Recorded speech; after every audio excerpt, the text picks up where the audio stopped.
Plaquemine Parish are really concerned about BP response, and so we as a community have got together our local government and local fishermen and involved in making sure that we involve in responding to this man-made disaster that happened to our community. We want to protect our wetland. We want to protect our water supply and the health of our people. So we've gotten together to get BP to actually have people in Plaquemine Parish. Also got them to do the hazmat training, which is only 4 hours, but we're going to celebrate. But we really want to bring in other organizations, environmental groups, but we can do more than that. We want to network with people from throughout the country, especially in this area, to make sure that local people are actually involved in every part of this operation. So we're convinced that's the only way we're going to solve this problem.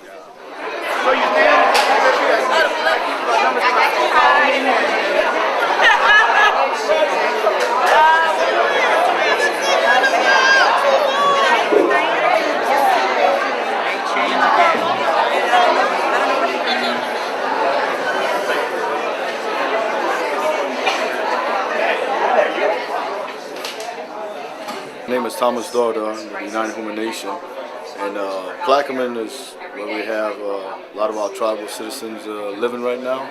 And with the way that the oil slick is progressing toward that coastline, we're trying to get an armada together with BP and wildlife and fisheries and all the other industries about trying to protect the delicate estuaries that we have in these areas, because a lot of our tribal members make their living from these estuaries by harvesting crabs, shrimp, oysters, fishing and all this along that area. Fish kill is what they try to justify or say, well, look at the amount of fish got killed and all that, so it's not really that devastating. But yet, the crabs don't float, shrimp don't float, and the oysters don't float, so there's no really knowing until you get out there and start fishing these estuaries. Right now is a vulnerable time because the shrimp are coming in and lay eggs, and if this oil sheen comes in and they can't get oxygen and it stops the oxygen, water from being nourished with the oxygen, it'll kill them. So in turn, that would limit our fishermen their liability, their way of making a living. It's bad for Breton Sound, the Chandelier Isles, Mississippi, Alabama, and Florida for right now, because if the wind keeps going like it is, these people are going to be suffering the brunt of the oil coming on shore. But make no bones that we're also going to be suffering because a lot of our industry leaves out that area. The purpose of this meeting today is to gather information so that when we go back into the communities, we can tell our citizens, well, look, this is happening, this is what we see taking place, keep them better informed.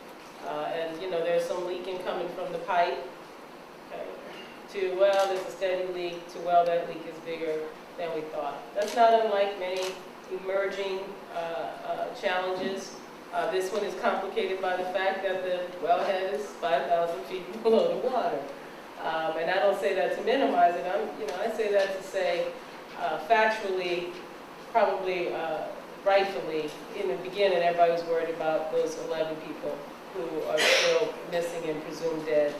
That didn't mean that we shouldn't also be worried about the oil. But also the other big factor was that for the longest, because of underestimates of releases, I think the belief was that this thing wouldn't make it to shore. From the time that the rig collapsed and it became obvious that there was a leak, there has been mobilization by the federal government. The lead mobilizing agency is certainly the Coast Guard, because this is an offshore spill in navigable waters. That's what the law says. I am increasingly concerned that we at EPA make sure we're doing everything we can on two fronts. The data front, getting information that you will want either now or in the future. And sometimes we can get it and turn it around like that. Some environmental data, you have to send it to a lab and wait for it to come back. And we're working on that front. We talk about air and water today. And the second is the shoreline response. And the shoreline response is going to be different than any shoreline response that's normally done. There are oil spills all the time in the Gulf. We had one not long ago, but this is just much, much bigger. My overwhelming impression from the overflight was the enormous size of the sheen. So you have a very, very thin layer of oil, but it's spread. It's like all 5 of the Great Lakes, but those Great Lakes are all oil sheen and it's moving. And in it are sort of ribbons, if you will, almost like the stripes on a tiger in many places. That's what it looks like, reddish, sometimes almost very red, orange oil. That's the weathered diesel that's emulsified and sat there in thicker chunks and pockets. There has been only one burn so far. EPA was involved in the decision as to whether or not to burn some of the more concentrated oil off. That decision was made by the Coast Guard. It's part of the response plan. It does make sense in that that material that is easy to corral. So what they had to do was boom it, try to corral it to get enough that you would get the heat content to burn. I think it burned for 28 minutes. And EPA did, as Al mentioned, start air monitoring around that. We also, the state of Louisiana has been cooperative, state of Mississippi, in using the monitors that are on the shoreline that tend to be in places where people live, not right at the incident, to step up sampling there.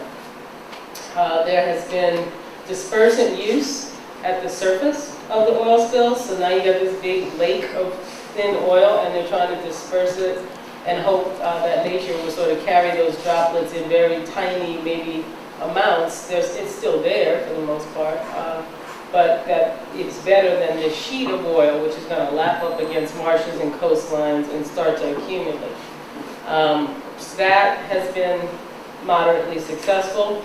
There was a request, I think 2 days ago, don't quote me on the date, to try to disperse oil at the wellhead. I was pretty I am skeptical until somebody makes me understand why that's a good idea, that should be approved. We did approve a pilot test. It did happen yesterday, and one of the reasons I'm going to leave this meeting at some point is to get a briefing on what we learned, if anything, from what the advantages or disadvantages of that process are. After the overflight, we had several meetings inside the response center, and then I did head out to a meeting we had already scheduled in Wayland, and met with mainly shrimpers and crabbers and commercial, small, businessmen and women who are extremely frustrated and angry and fearful. And that's what I've been finding everywhere. Anger, probably first, frustration, and fear at what you can see coming, but you can't quite know what to do with. I heard a couple of ideas out there. I heard a request that the government really step up the amount of local contracting that BP will be required to do. And I think that that is a response to the fact that, again, who knows those marshes and inlets, people who fish them every day, they have to do something that doesn't make a problem worse, but it's in their interest not to harm those fisheries. I come from the Superfund world. In the Superfund world, the polluter pays. Polluter pays. The polluter, in this case, is BP, and they've hired a consultant. The person who actually built the rig is a company called Transocean. So we have been, and the Coast Guard has been insistent that they pay, and they have been. What I'm really here to find out is what else I should be asking them to pay for. So yes, I am happy to find ways, and Al and his staff, I think this room speaks volumes to how well integrated EPA is into community efforts. Not that we're perfect. What I'm saying is use EPA and the fact that you have a relationship with us, and know that when you're talking to Al, you're talking to me. When you're talking to David and all the staff, you all know by first name, probably first drink basis. If you're talking to me, I need that information, but I need it, so thank you. There are 3 different disasters going on here. There's, of course, environmental, there's economic, but then there's also the social disaster. These communities are entities into themselves that are very unique.